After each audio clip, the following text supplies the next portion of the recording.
Hello everyone, and welcome back to another episode on Songs of Six. I'm DragonLoon, and today we will be continuing to expand our nice little settlement that we have set up here. However, the first thing I want to do is eventually, throughout this video, go back over trading and also get into a little bit of an explanation for taxation and tributes. The reason being partially because while I was doing the editing of my last video, I realized that I hadn't explained correctly or adequately the mechanics of the trading system, as well as I was looking through some of the questions on the Songs of Six Discord server, link down in the description below. A lot of people have been asking about the trading and most recently about tributes and taxations. So later in this video, I'll be sure to go over that and try and give a bit better of an explanation. However, the first thing that we want to do right now is, I believe, we can't start the eatery because we don't have any pottery. And we can't start the nursery because we don't have cloth and furniture. So I think the first thing we want to do, oh, we do have a carpenter, is actually going to be starting some more of our farms and getting some more workers in. Now, that brings up actually a really good point. So let me pause this. There was a question regarding how to get more food when your farms are not producing enough, or more specifically in the early game. So if you go down here to the icon that looks like an axe in a mountain, in there you have the options to fell trees, clear rocks, clear all, or harvest wild edibles. This is a really good option right here for the really early game, as well as to get things like, that's how I was able to get the vegetables for this farm to start out with. Now, if I didn't have enough vegetables in my warehouse or my fruit in my warehouse to be able to expand into other farms, I have one of two choices. Wait until they harvest from this farm and take some food out of my citizens' mouths, or use the harvest wild edibles. When you click on that, he'll bring up all your resources. Like right here are some really good fruit, so we'll go ahead and harvest that. Got a bunch of grain, more fruit over here. So that's how you can get some food coming in before you have farms. Now, one thing that I do want to point out is with the grain, in order to have grain counted as a food item, you must utilize a bakery in order to turn the grain into bread. That is the only way, sadly, that you can utilize grain as a food source.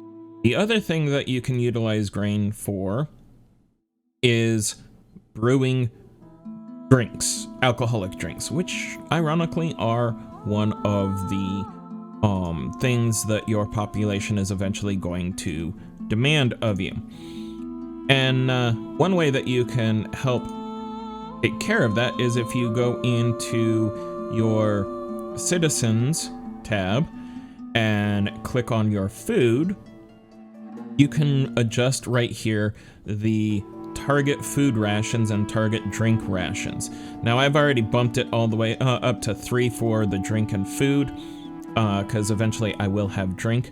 But then you can also go into your equipment tab right here and increase the clothing per day per citizen. Now, before we can start utilizing that, of course, we have to get some tailors. So let me get some more citizens in, and we will get clothing started. All right. So, while I was waiting, I did activate a couple more of our farms So now we have a total of 3 vegetable farms and 3 fruit farms.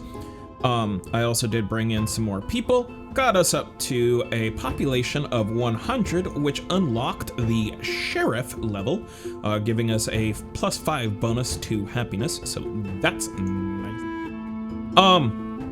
And I also set up this area down here.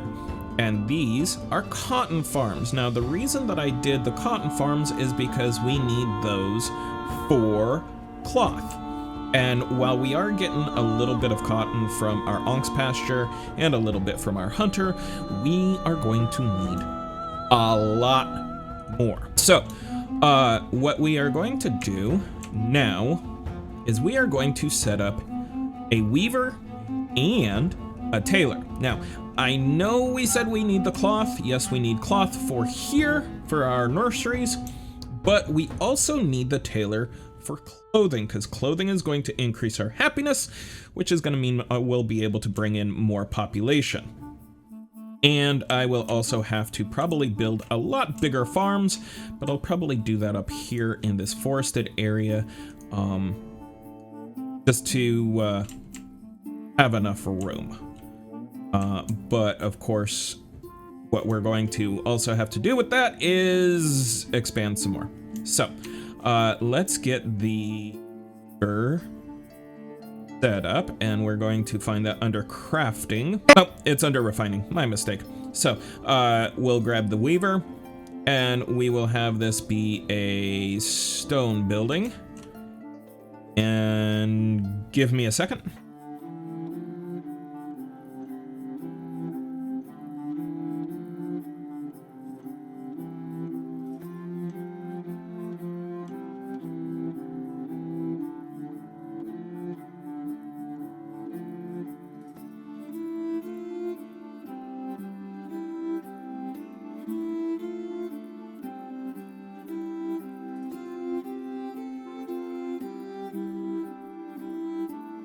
All right, so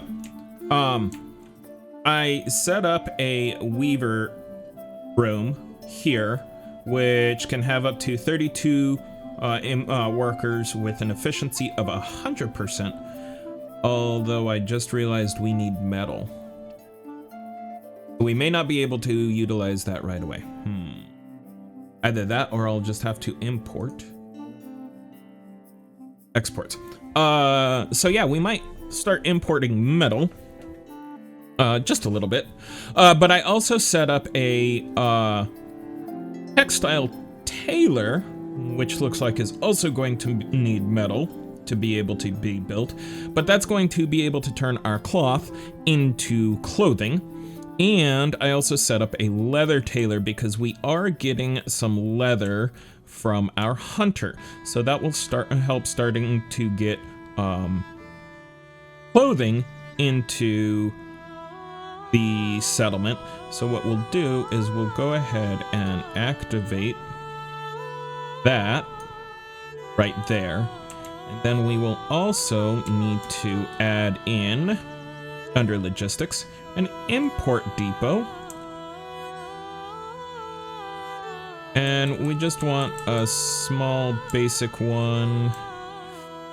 We want to put it, we'll put it over here by the latrine. And I forgot I'm still in planning mode, so we'll activate that. All right, so we have our small import depot set up. So let me go into a bit more about trading. So for both import depots and export depots, each depot can only have one resource at a time.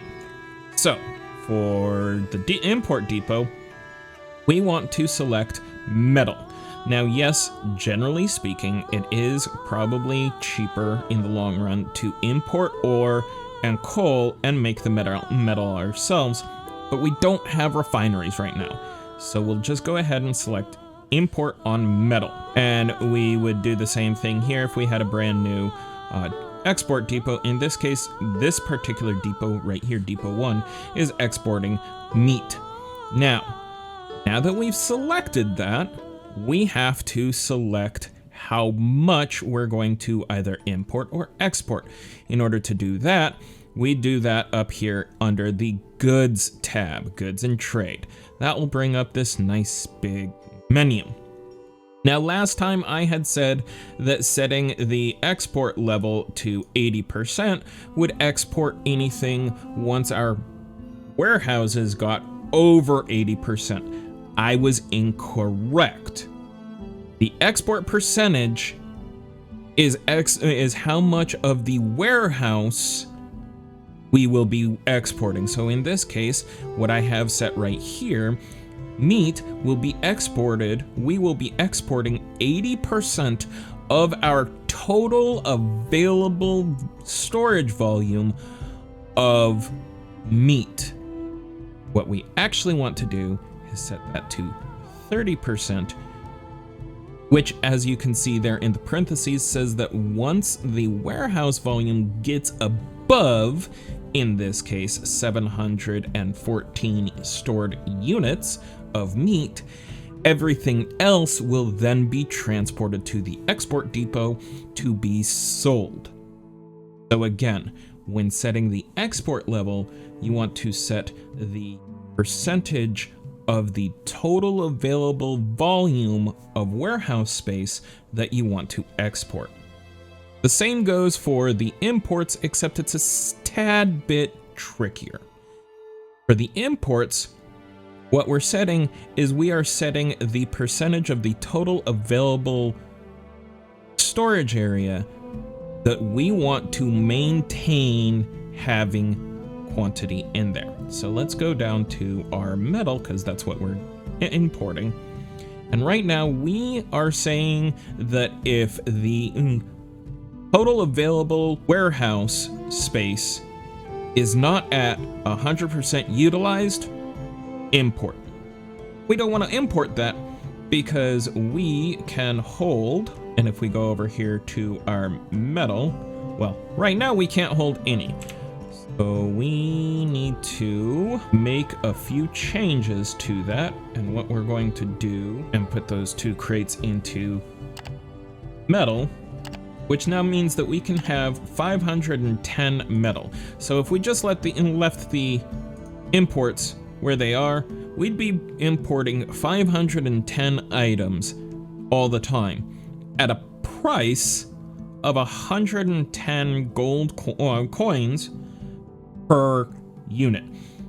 We don't need that much. So we're going to drop that down to, we'll do 20%, because for whatever reason we can no longer do smaller than 10% at a time. So we'll do 20%. That means that we will be importing 102 items. And as long as we have more than 102 metal in our warehouse, we won't import anything. But as soon as it drops below 102 items, we'll start importing. Now, we won't get that right away, because if we go to our world map and look, well, right here, you can see that there's a caravan right here. It takes time for caravans to get to our small little community. In fact, I don't think that this is our community, but it's a good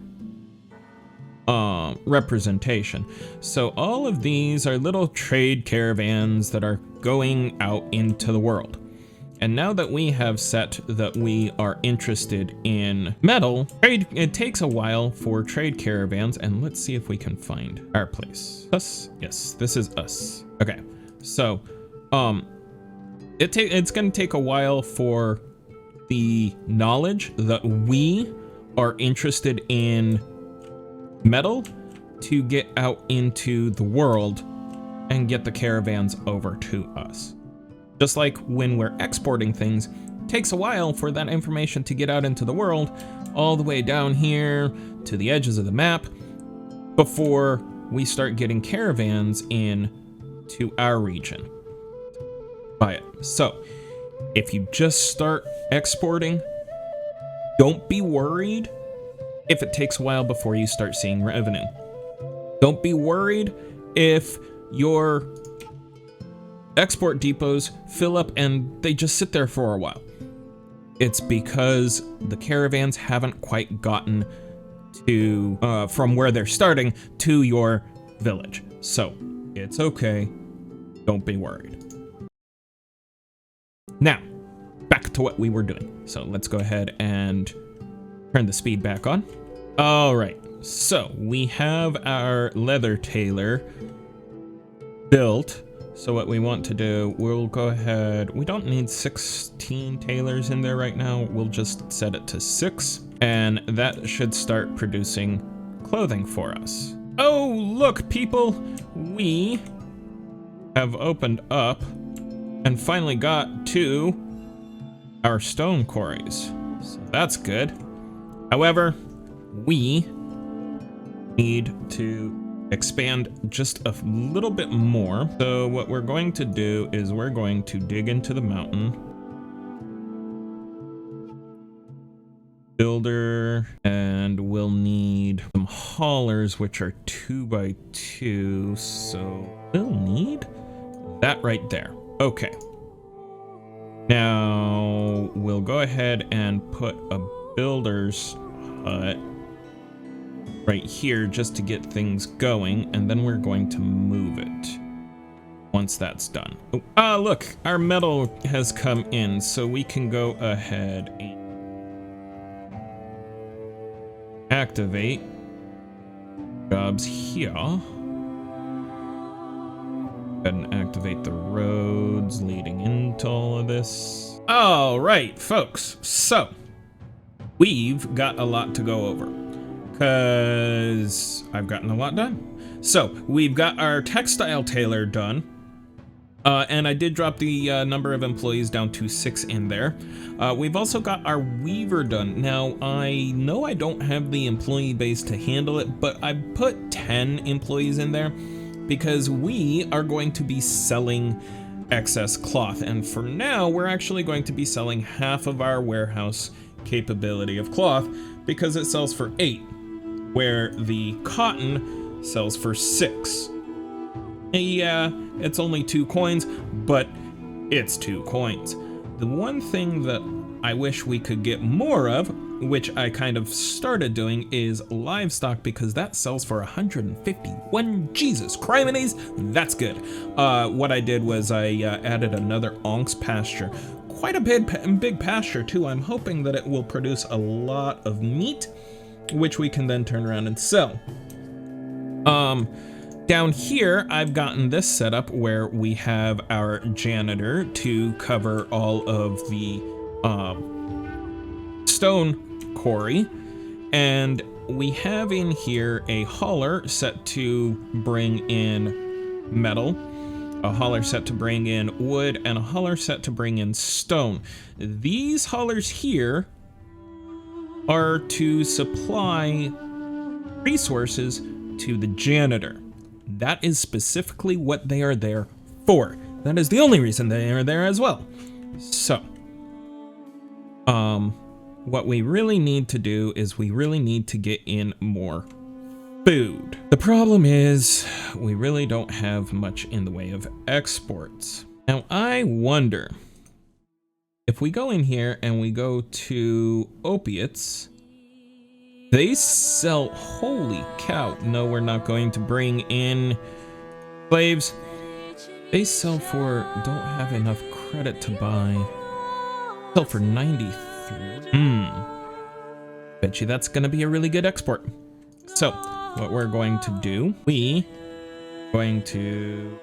oh darn, we can't farm opiates.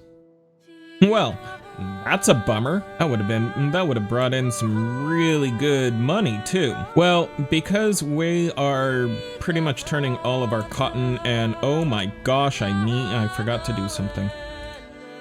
We need to get a cotton farm in, or we are going to run out of cotton soon. But as I was saying, because we're pretty much not selling cotton, we're turning all of our cotton into fabric. Let's go ahead and sell just wood, and we will set that to 20% of our total available. And that way we're getting, because we're bringing in a lot of it available, and this will get us some more money. So, all right, so we're starting to get in fabric, which is really good because now we can activate our nursery and hopefully start getting some young, which will hopefully start boosting our population. We will have to see. All right, so it looks like we are done digging this out, but the next thing I want to do are actually going to dig out all of this. That way we can get to this Silthalon ore. And then we are going to in our stone mine. All right. So we finally have our nursery. We're going to drop the employees down to 6. And hopefully that will start bringing in more children to increase our population. Now the other thing I did was I added some more vegetable and fruit farms up here. So hopefully we can start increasing our food per day higher than 10. But we need more population to do that. So let's see what we can do. All right, so we are starting to get in more population finally, again. And I did start importing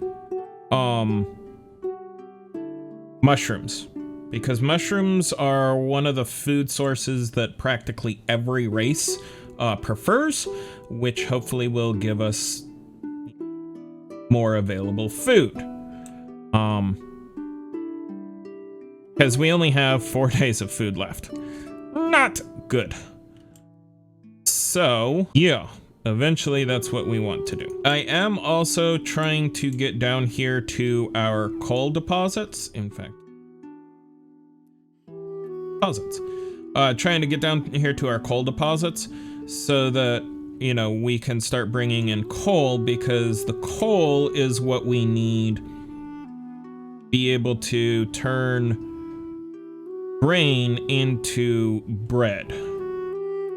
I think that's another thing that we want to do, because bread is another one of those items that is universally desired by everyone. But unfortunately, right now we are running drastically low on stone, and I'm not sure where to get it from. One thing I do know is we're going to need another dormitory. So why don't we do this? Because we're going to need dormitory closer to here. So let's just get out a giant room like that. And doorway right there. And a doorway there.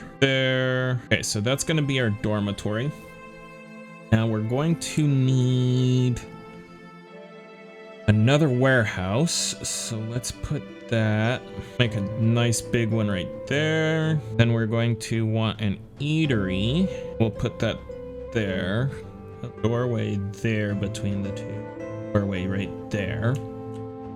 So that's our eatery. Now we want another latrine. Put one right there. Right there. Okay.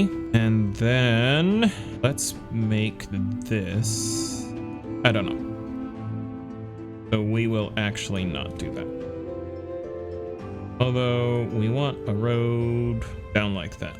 Yeah. That should give them plenty of stuff to dig out.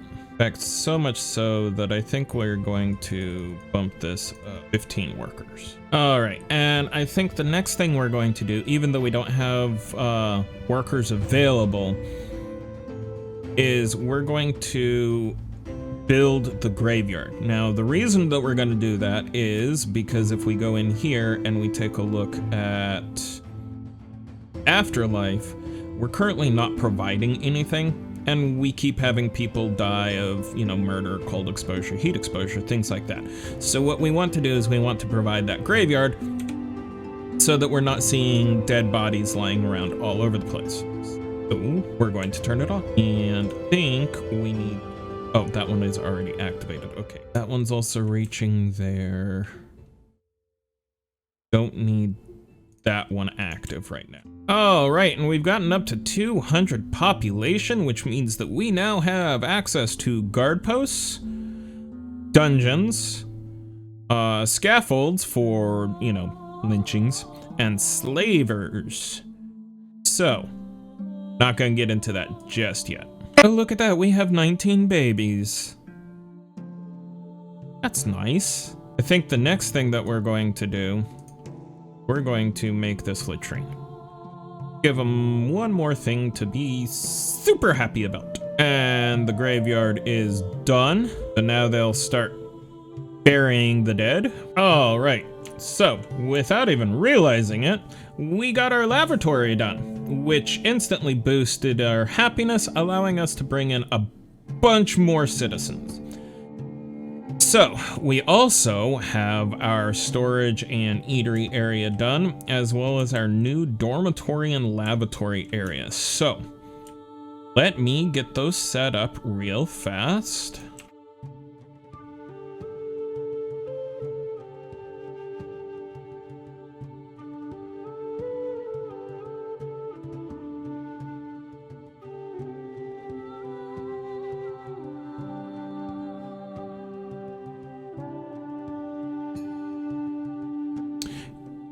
You know what?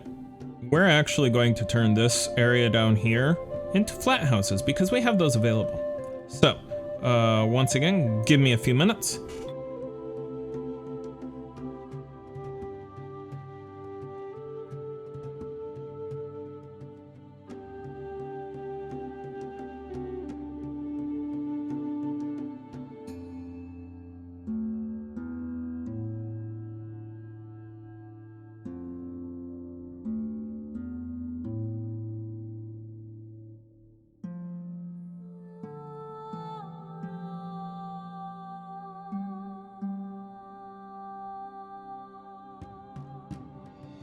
All right, so they've got a lot to do, so let them get to it. All right, folks, so we got our warehouse in here set up, and I was able to fit 302 crates into this warehouse.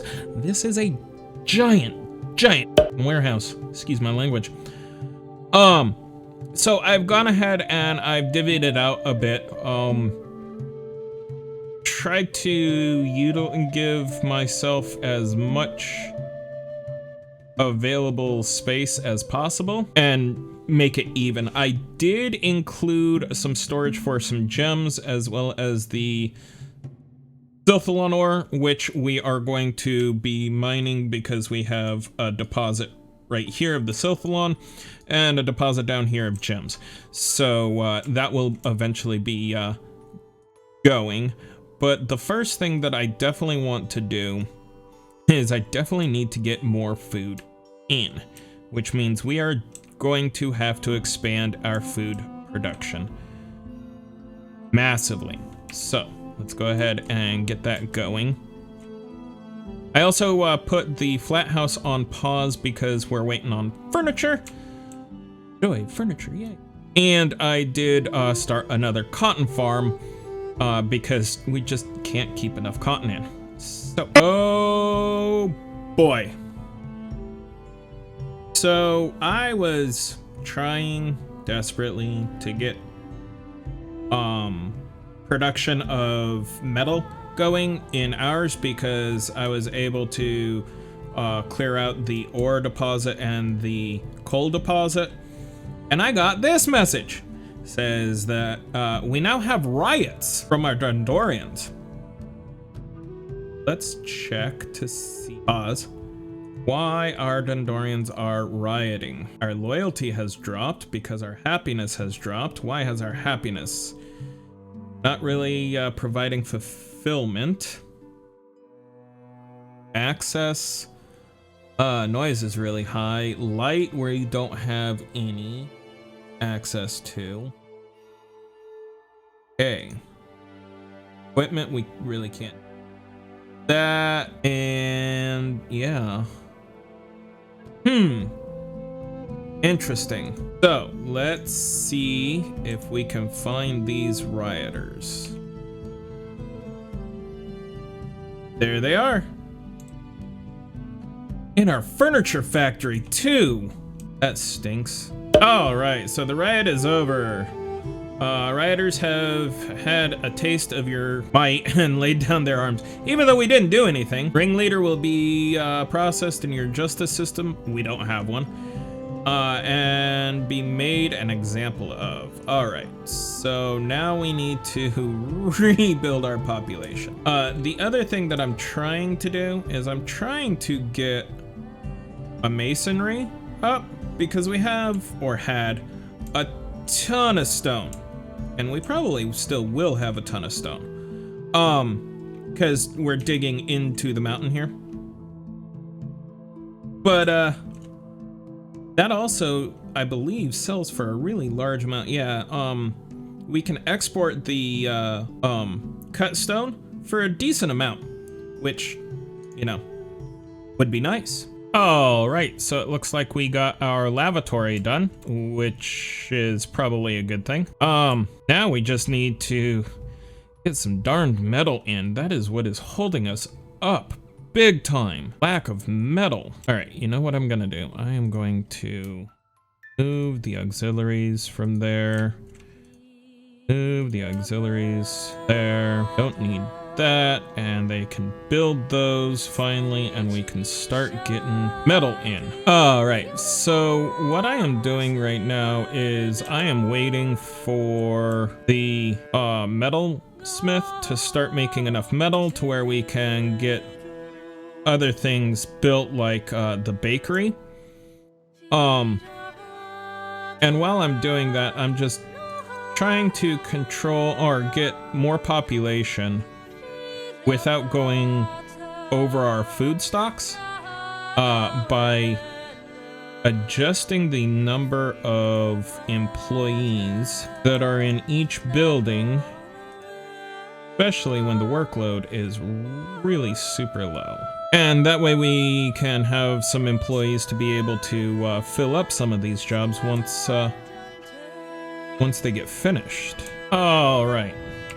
Well, this is gonna take a while because we're not producing very much iron, or excuse me, ore. So our metal smelter can't produce metal very quickly, which is kind of a drag right now, but you know, it is what it is. In fact, I think what I'm gonna do is I'm gonna take these, well, nope, I can't do that because I need these employees for this cotton farm right here. So, for now, I think we're gonna have to call that a day. But we've been making some decent progress here. At least we've gotten a coal and ore mine so that we can start smelting metal, so that we can get that going. We've got the stone mine set up, but we haven't gotten it producing just yet. We've expanded by giving us another warehouse with a lot more room. And we're gonna be soon working on getting cut stone, which that will be really nice. And once we can get enough built up storage, which I guess we could turn this on now and have them working on building that. But once we have that, then we'll have some more housing for our population, which, oh yeah, by the way, we are up to 437 population. Good God, we've exploded. Unfortunately, we don't have very much food right now, which is not a good thing. I generally like trying to keep us at about, like to get 10 days worth of food, but yeah, that's not gonna happen anytime soon. But in that endeavor, we have expanded out our fishery. We've also added in a bunch more farms, and we are trying to get bread production underway, but I'm not sure how well that's gonna work. However, like I said, I think that's gonna be it for today. If you enjoyed this content, as always, make sure to smash that like button. Really does help me out. And if you haven't done so already, make sure to subscribe to the channel so you don't miss any more of this really awesome content. If you have any tips, tricks, suggestions for me, make sure to leave them down in the comments below. I'd love to hear your suggestions, such as the suggestion on my last video of, rather than using my own music, getting something that more fits the time period. So I went out and got the actual music tracks for this game, and we'll try embedding that under or over the game, I guess you could say, in this video. Thank you very much for that comment. Really do appreciate it. Again, if you haven't done so already, make sure to subscribe to the channel. Smash that like button. Really does help out. And as always, stay frosty out there.